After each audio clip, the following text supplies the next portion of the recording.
Being human. Do you ever wonder what makes us who we are? Our habits, preferences, or where we came from? We are expressing ourselves in thousands of ways every day through our choices. Let's have a conversation with people who are having interesting lives. My name is Alun Walker. I'm a doctor of chiropractic and a human being. Welcome to the 12th podcast of Being Human. I've got a very good friend of mine with me, Mark Wilson.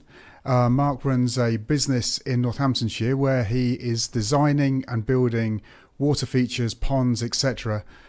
For people who want to have something therapeutic in their garden. So very welcome to you, Mark. Hello there. Yeah, have you done podcasts before? Yeah, once or twice. Not in a studio, but certainly I've done podcasts via Zoom mainly. Okay. Do you mind if I ask you a couple of questions first? So the sort of thing I'm always interested in personally is just a little bit about the person, really, about, you know, where you were sort of brought up or where you came from. Were you from Northamptonshire originally? Was it this area, Northamptonshire? So I was born and bred Northamptonshire, born in Northampton General, lived in Daventry until I was 16, and then I moved to Malton College in Northamptonshire again and studied horticulture because water gardening was part of the syllabus. And as soon as I saw water gardening, I've always been interested in ponds and water features from a very young age. I think sort of like recognition of when I was about 6, with Paul McCartney, the frog song. Oh, yeah.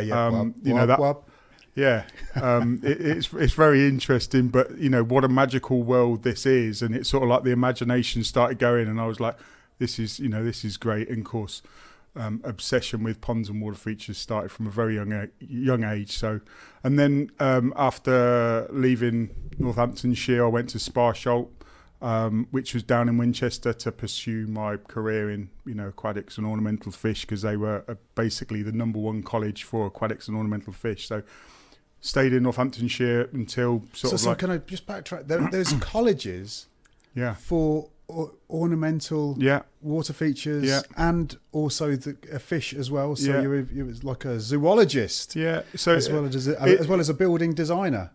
So essentially, it's sort of like national diploma of fishery management and ornamental fish. So it's really designed for aquarium shop managers or whatever. So that was what their course was, or my specific course, rather than fish farming, but we did cover fish farming and stuff. So breeding trout, salmonoids, everything else. So it's really, really interesting on how far the study of freshwater fish. I've got some friends that have got it's doctorates in fish psychology, believe it or not.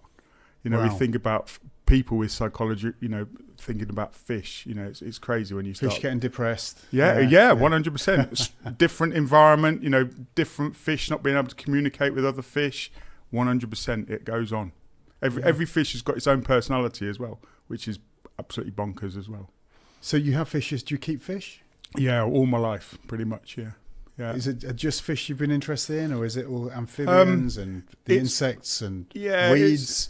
All living things to do with water and 100%. So it's really, I'm an outdoor type person, and I just like everything. And I have in latter years really homed down into freshwater life, because if you think about underwater life, it is so vast. There's a lot of my friends are marine biologists and stuff like that, and it's sort of almost like that's just another topic on its own. So I really want to concentrate on freshwater. And that would be my superpower. A lot of people say, what would be your superpower is in interviewing aquatic freshwater life. So hearing the mosquitoes, seeing how everybody hates mosquitoes, and seeing from a mosquito's point of view, if I could interview a mosquito, everybody hates us, but they've got a probably purpose. Not in that voice. Yeah, exactly. Everybody hates you. But I would love to understand, freshwater life and that's one of my big whys. And how they balance each other Yeah, out. exactly. And you take the mosquitoes out, and I'm sure it'll make a massive difference to the ecostructure. Yeah, dragonflies, pretty much everything eats, mosquitoes. Yeah. So. What was the earliest thing that you sort of kept? Did you have a pond? Did you keep small fish or newts or amphibians of some sort? So what happened was, one summer I found a fish tank. I was bored, as a real young kid. I was sort of like, tearaway ADHD or lots of energy, and I found an old aquarium in the garage, and I just thought I'll just set this up and just play with it. And I was into fishing, so I used to go fishing, and I used to go match fishing, competition fishing, and that was again developing my learning from that sort of stuff.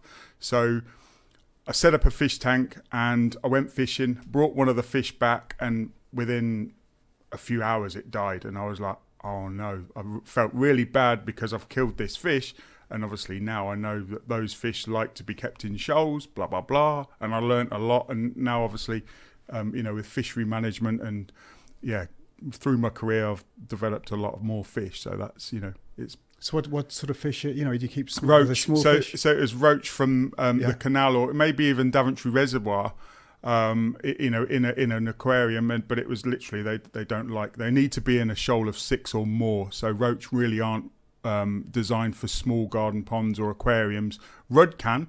I kept a very small rudd in a tank for a long time, just with an aeration pump when I was a kid. And obviously lots of different ornamental fish, like loach and stuff like that. So you've gone from I'm guessing that you've got more expensive fish now. You've gone from stealing fish from the local reservoirs to actually keeping larger fish. What sort of fish do you keep now? So I keep the biggest fish I've had is koi over 1 meter long. So great big huge koi. That's what we keep, and we've got lots at Pond College, which is our facility in Northamptonshire. So this is for sale, obviously. Yeah, we've got sailfish, we've got pet fish. The one that we've got for 1 meter long actually hasn't got a name at the moment, and we're going to be running a competition, in the spring to name the fish. A bit of a sort of like a come and see whatever the name will be on our YouTube channel. So so that's one of the big fish. I've also What's the YouTube channel? So I'm the pond advisor on YouTube. So that's where a lot of people can find me. I've got 400 plus videos out there on ponds and water features. Lots of Northampton ponds that have been built are on there. So we've got. I actually own a fish that's in Japan as well, which not a lot of people do that. So it's literally a case of I still have a fish in Japan, and I bought that I think a year ago now, pretty much to the date. So we've kept it in Japan the whole of the year.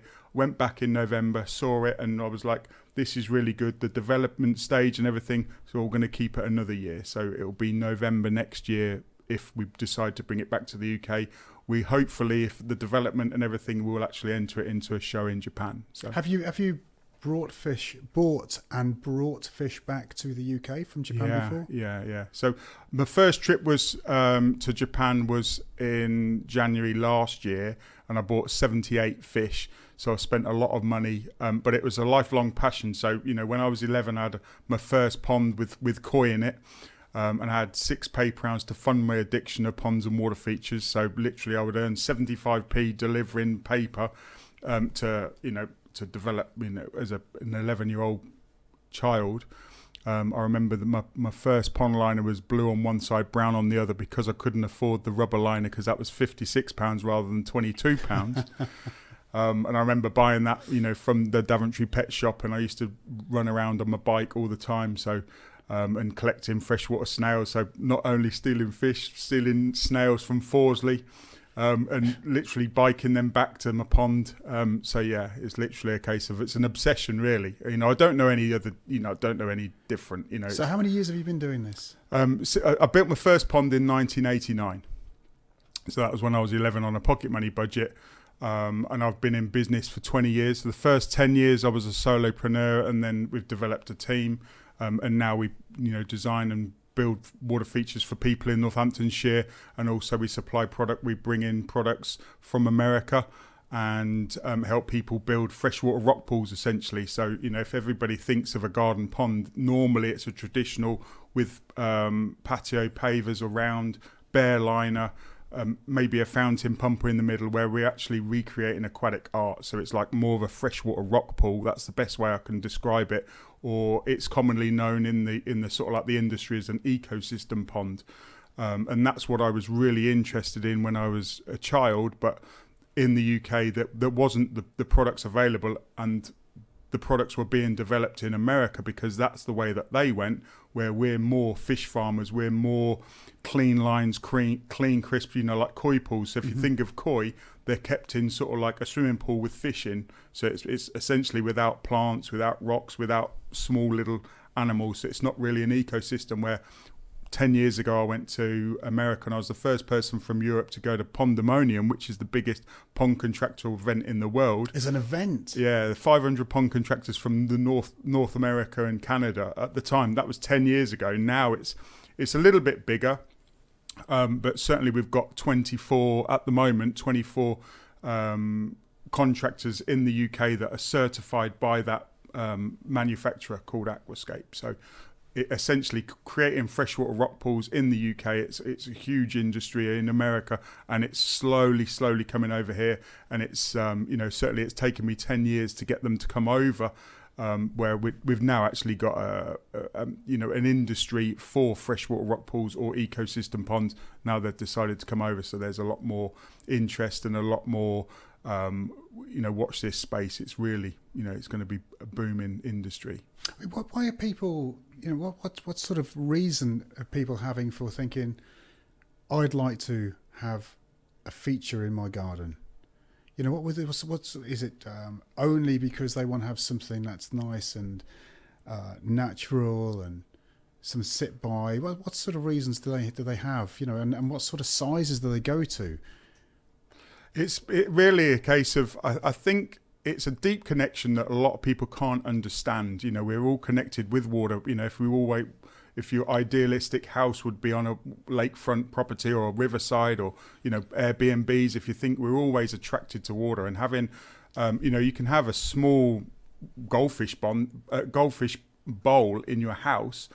Even in the garden you can have a very small bubbling rock or something. The sound, I think, is therapeutic. It calms people down. The mental health, there's so many studies about being around water. The body needs water, and it's really a case of people have water features for a number of different reasons. I've actually done sort of like small studies of my own, and we have a water feature, and we'll be in the garden for 4 or 5 hours with the water feature running. It's like a campfire. It's sort of like something to focus on, or windshield time. You can have a real good conversation, because essentially there's something to focus on. If you imagine if you had a single flame and 3 or 4 guys, everyone would be looking at the candle. It's exactly the same with the waterfall. Everybody's focusing on the like looking at the water feature or listening to the water feature, and it's very calming. It really is.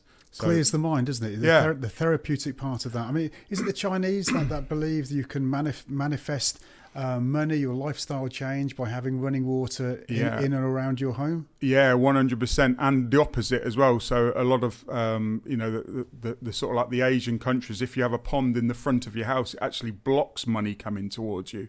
So it's really, feng shui. It's really, really interesting when you start to go down that sort of like rabbit hole. Not that I've found that money doesn't come to you if you have a pond, but at the same time it's very much feng shui. I'm not a feng shui master. I have spoken to a few feng shui masters, and it's very interesting. But water is it's a huge element.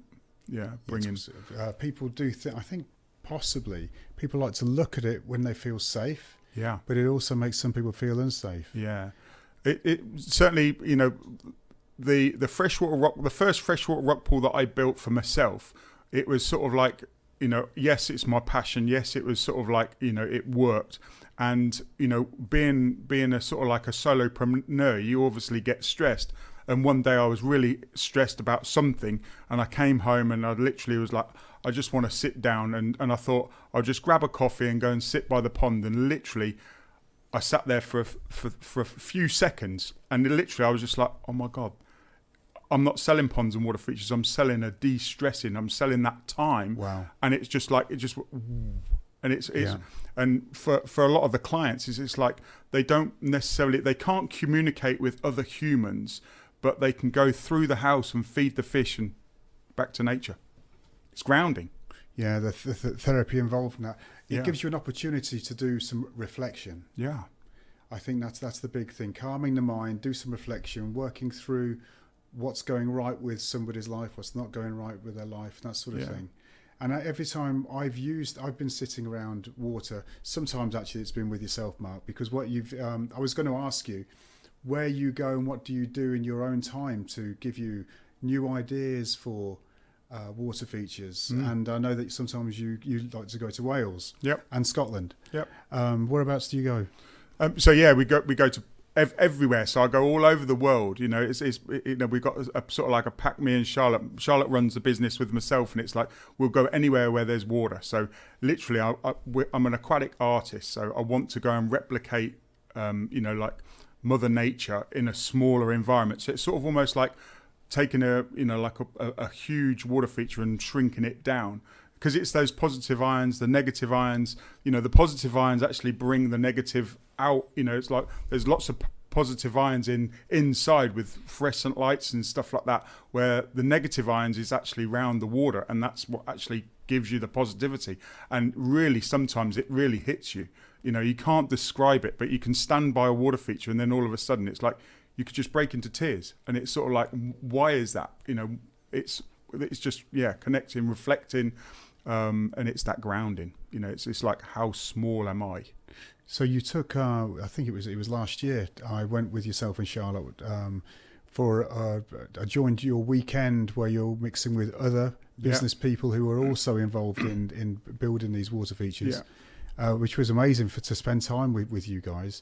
Whereabouts did we go to? That was South Wales. That was Afterlife. There's a load of big Force 4s and big Force 5s. It sounds really odd me talking about Force 4s and Force 5s, but essentially it's the magnitude of the size of the water feature. And we go waterfall walking in Wales, or advanced waterfall walking. As you know, that there's some testing. What we call it the black run. It's like grab and hold, and then you've got other walks where literally it's a case of you can stroll, or even disability, like literally take a wheelchair next to some of these waterfalls in Wales. And it's a real good South Wales Astrovelta. There's some 4 big waterfalls, and they were enormous. They were the sort of place that you can walk behind a lot of them. Walk behind them, and it is literally a case of when they're running at full bore. That's what I like about the natural water features, is they're changing. Literally, just this last year, in November 2023. I went to some new waterfalls because we take out groups, so we support businesses, a lot of solopreneurs and other sort of like aquatic artists, and I wanted to take some new different ones, because going to the same ones, yes, it's great from social, yes, it's great from a networking point of view, but looking at new stuff. And I went there the week before, and it was flowing like crazy, and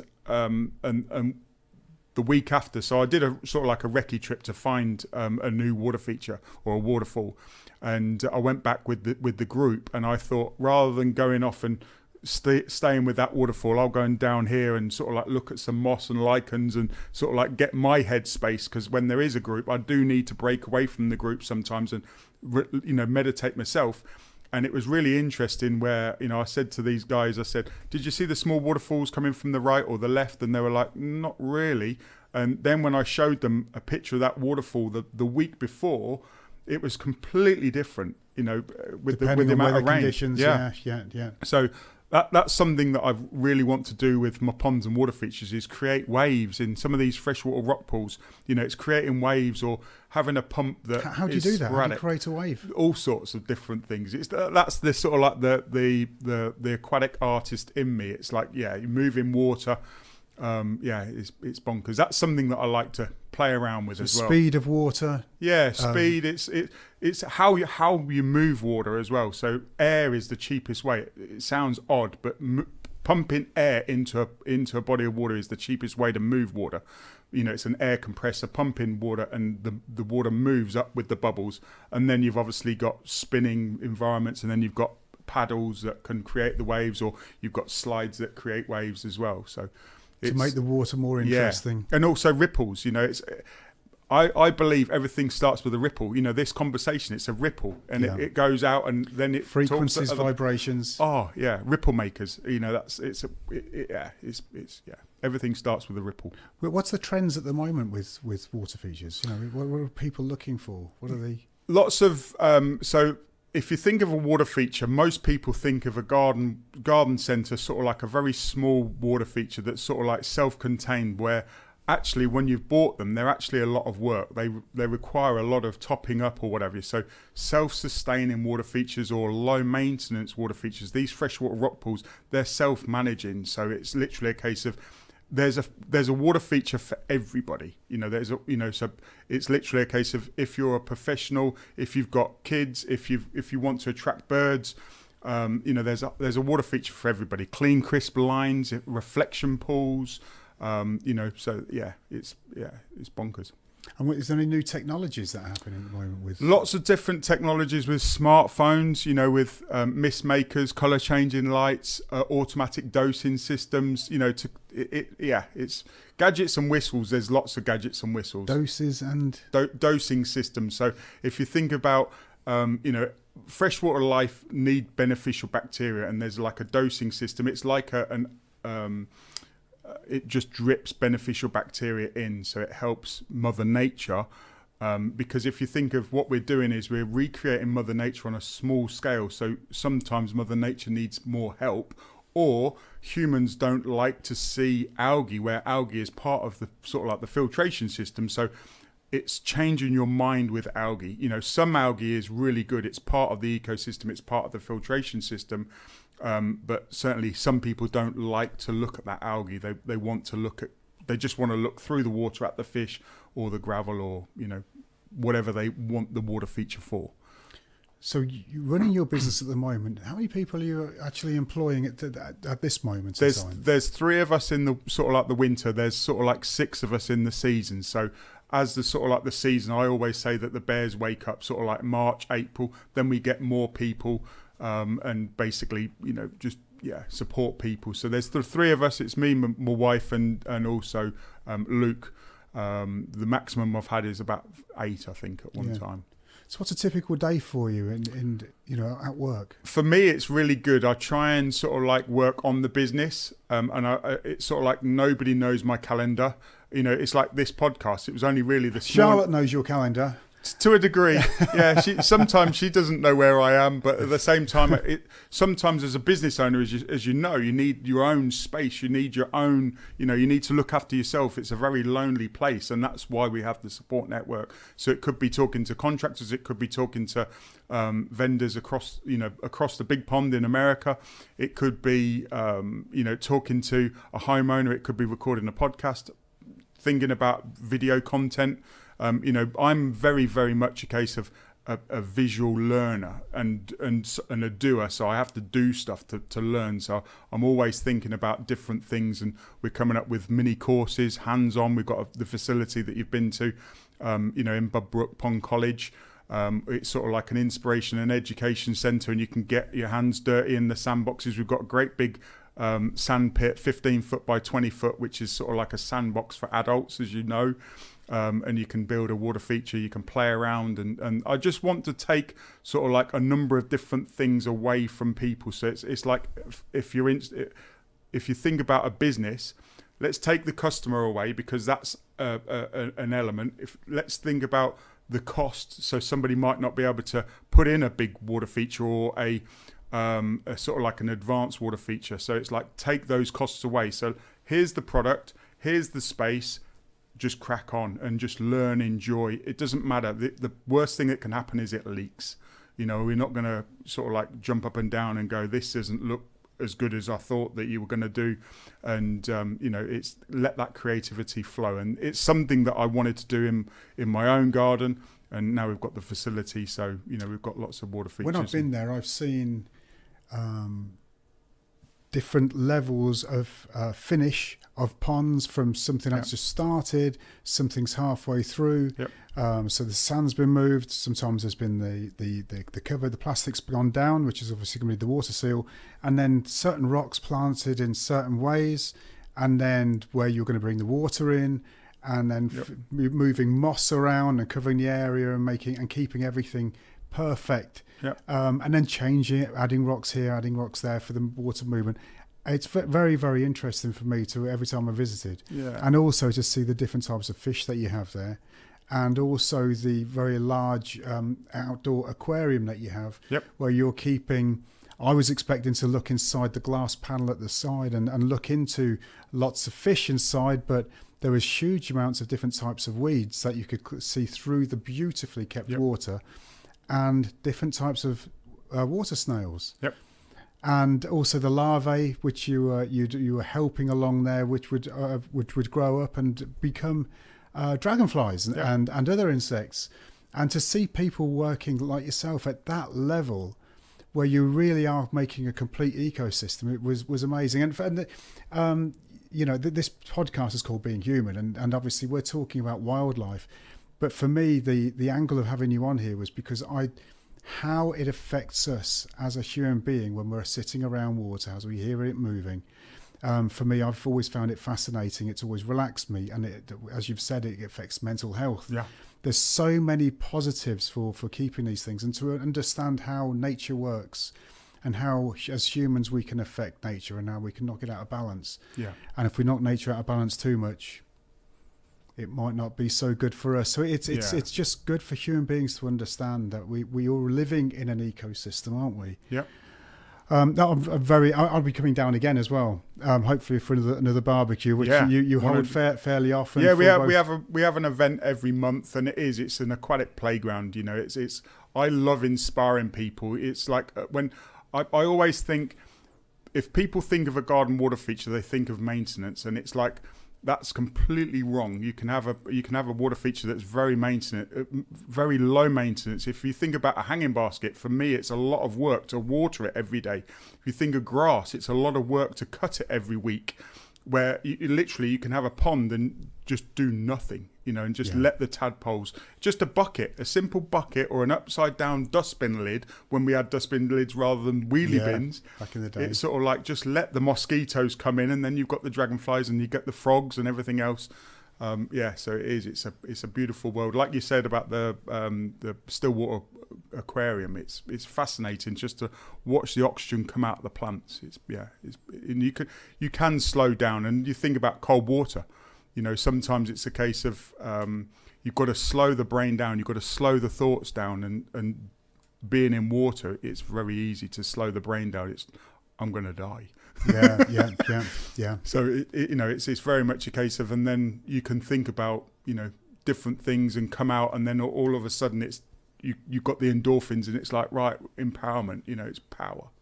Do you have any good stories from some of your clients that have asked you for your help, and you've changed their landscape, whether it be the garden or fields, whatever? Lots of there's transformation. There's a lot, and it's very emotional as well. So certainly it's a case of like business guys that have had water features and they didn't even know. It was like the wife's idea.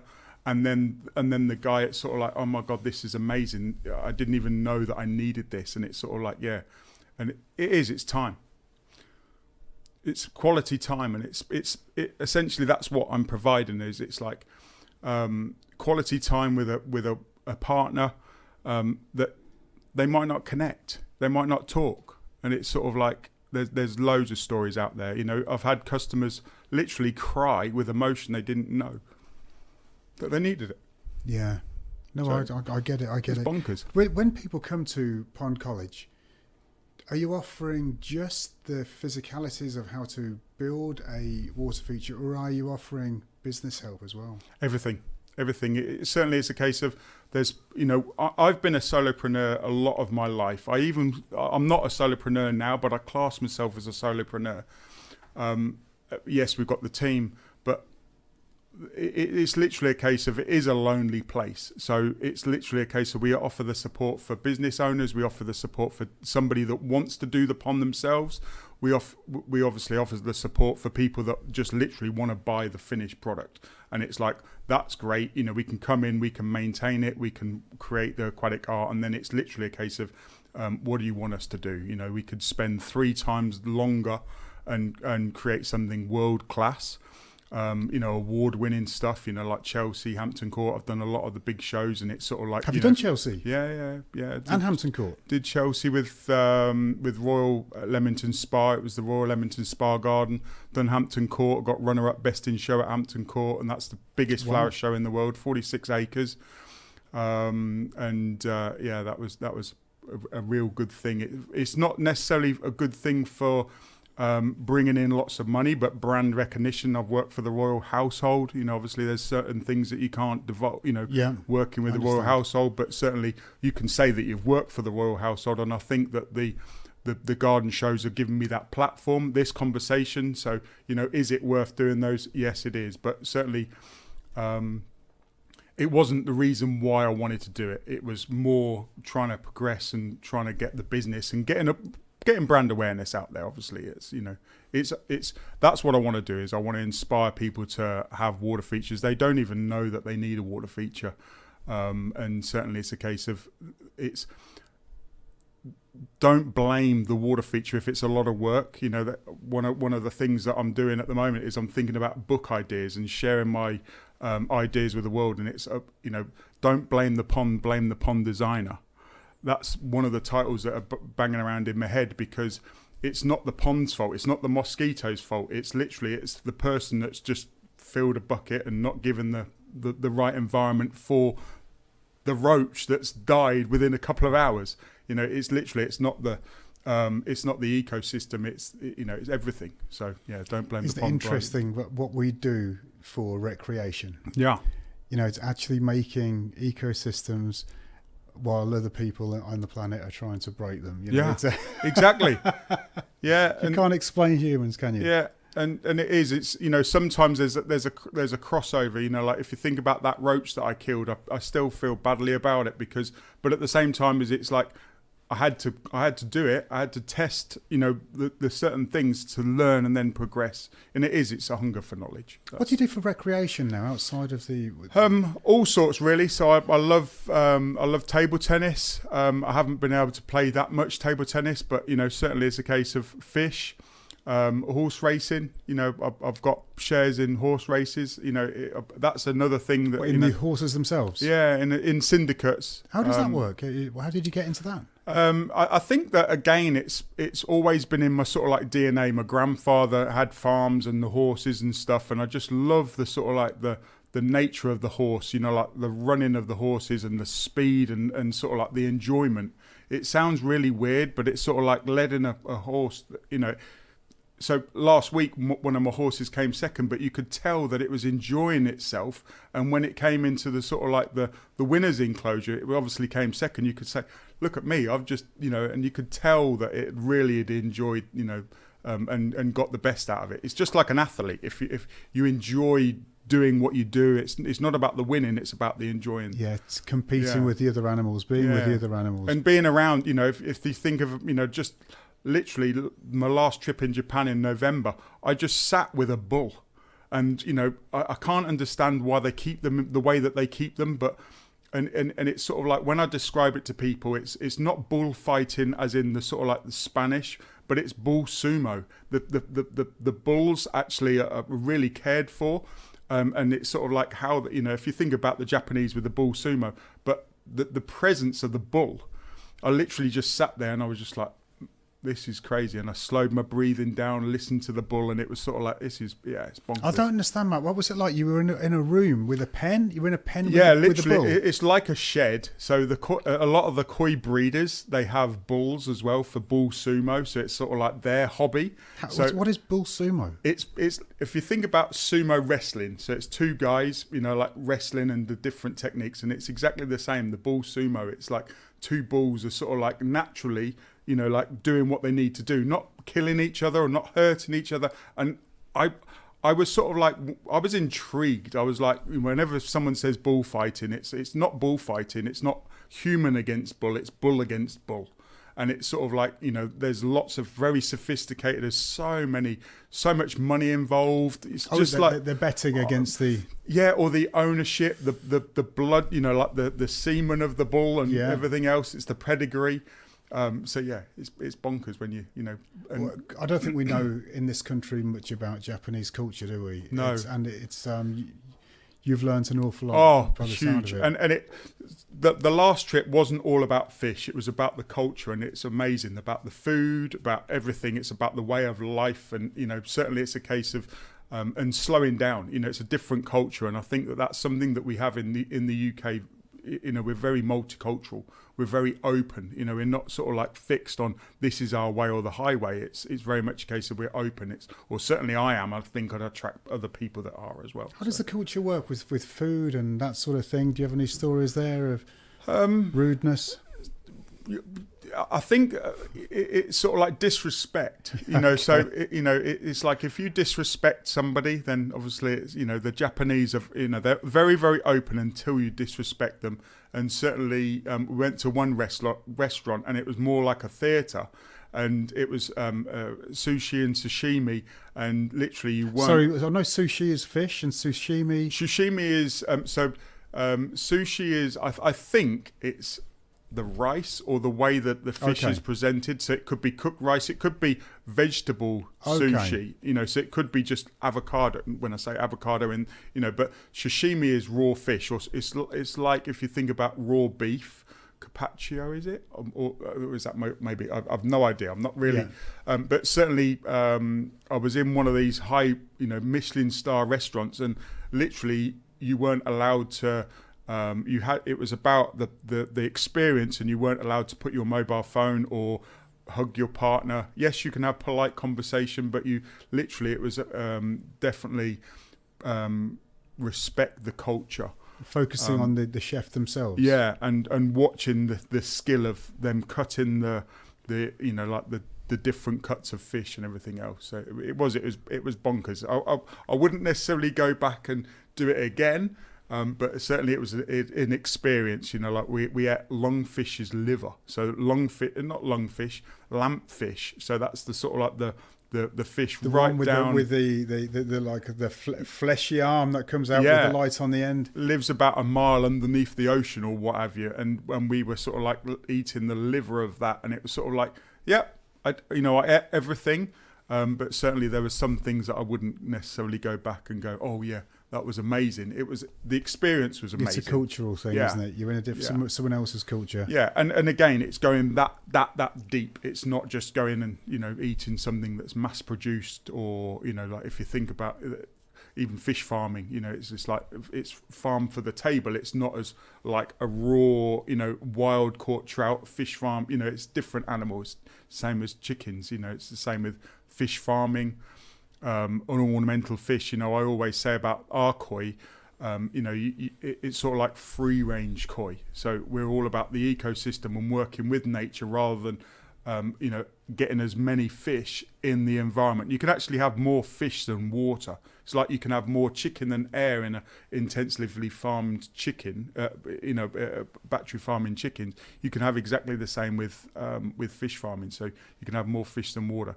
But what I love is the free range. I like the creating that environment for the natural behaviours. Yeah, where they're happy. Yeah, 100%. And you've seen some of my fish. Some of my fish I can pick up out of the water and feed them out of the water or play with them, and they come back. One fish, Norbert, actually has been eaten by an otter now. And obviously, we remember that. Hey, this is the ecosystem. Yeah, we build it and they'll come. And the otter came and ate Norbert, but certainly. I don't mean to laugh, Mark. I know that. Yeah, and you have to think about this. It's sort of like it is the way of the world, and it's sort of like I was really crossed at the otter, and I haven't really put it out on my YouTube channel because I'm trying to get my head around it. And it's sort of like a killing eating machine, but I didn't like the way that it was doing it. It was sneaking around at night where, we had a kingfisher, and the kingfish was doing exactly the same, yes, on a smaller scale, but we actually actively encourage the kingfisher. I wanted to build a kingfisher pond, and that's what happened this year. Is the kingfisher was eating koi fry out of the koi palace, which was great. But certainly not going back to Norbert, and this is, it's like every fish has got their own personality.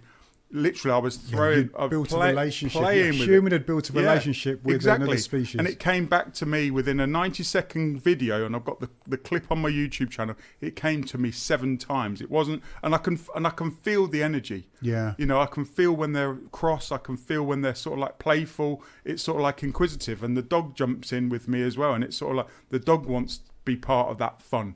It's really weird. Yeah, connecting with nature. Yeah, all the there was 3 species.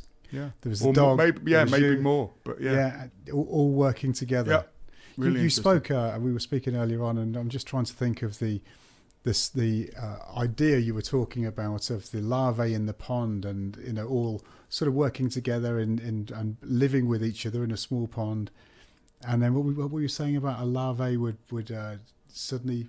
It would be there one minute and gone the next. So we were talking about humans and different stages of life. It's like the afterlife, if you like. So I look at the dragonfly nymph as sort of like it goes through as a life cycle, and you could be there with all the different dragonfly nymphs, and all of a sudden, one has the urge to go up and sort of like break the water, and it's sort of like, what are you doing? It's sort of like, and then the other dragonfly nymphs are sort of like watching.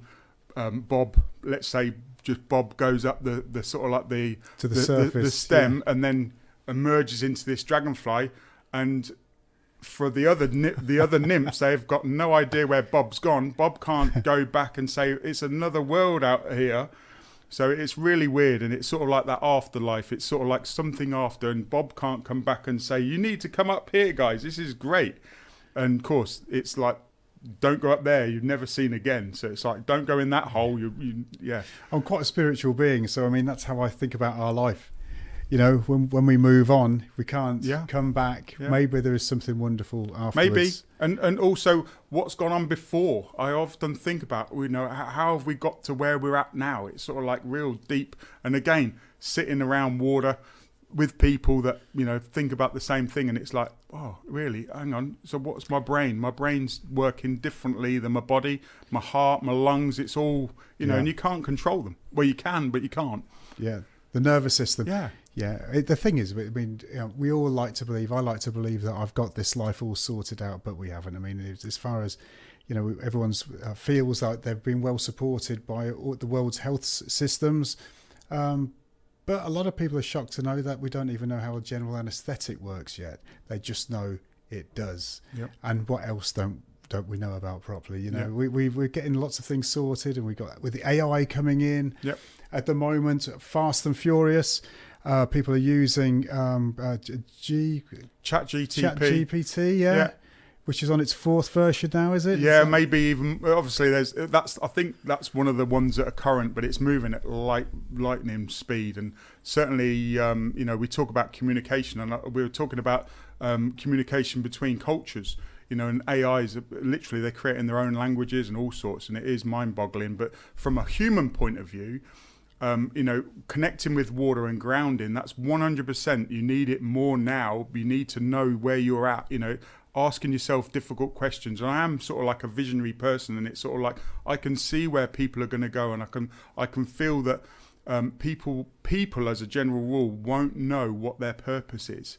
And I think that if you ground yourself, around a bonfire, around the water feature, then you can answer those questions. And it's sort of like, just be happy. And you think about the Zen. You think about the Zen garden. It's like, don't think about now. Don't think about the past. Don't think about the future. Think about now. Now, the moment. The raking of the gravel. It's not a lot of work. Rake gravel. It's think about now and think about the motion. It's sort of like feng shui in the. And it's you're talking about these gardens where there's no plants necessarily, just gravel or sand, and you're just making patterns, even patterns, something. A piece of art. And it's based. But it's more than art. It's grounding yourself. It's connecting yourself with the earth, the physical world. Yeah, it's really weird and it's undescribable. But certainly when I was a teenager, I thought, oh, I'm not going to do rake gravel. It's a lot of work. But it's just the motion of it's a reason to go out there and rake the gravel. and touching the ground. You know, sometimes it's, as you know yourself, take your shoes and socks off, put your feet on the ground. You know, in mud, in water. They're using it in South Africa Yeah. again now, apparently, with a lot of the schools. They'll get taking the kids out, getting their shoes and socks off, get them to walk on the ground for the health benefits, which I think is amazing. It's not this isn't brand new science. This is the old science coming back again, grounding ourselves, and it's how it changes our own health. Yeah. As far as with yourself, Mark, I think we're going to put some of the details down at the bottom of the podcast today so that people can find you. If it's of interest, they can get all your details. We'll put a link in there for your YouTube videos, which will be good so that actually see you doing your work, which I've enjoyed watching a few of those. But Mark, it's been wonderful having you on. Thank you for coming in for this, the 12th podcast of Being Human. And I hope that we can see you again and talk about some of the future goals 100%. That you actually have. Yeah. Thanks so much for coming on. Thanks for having me. And if you've liked and enjoyed this podcast, then please like and share. And look forward to seeing you on the next one. Take care. Thank you. Bye-bye.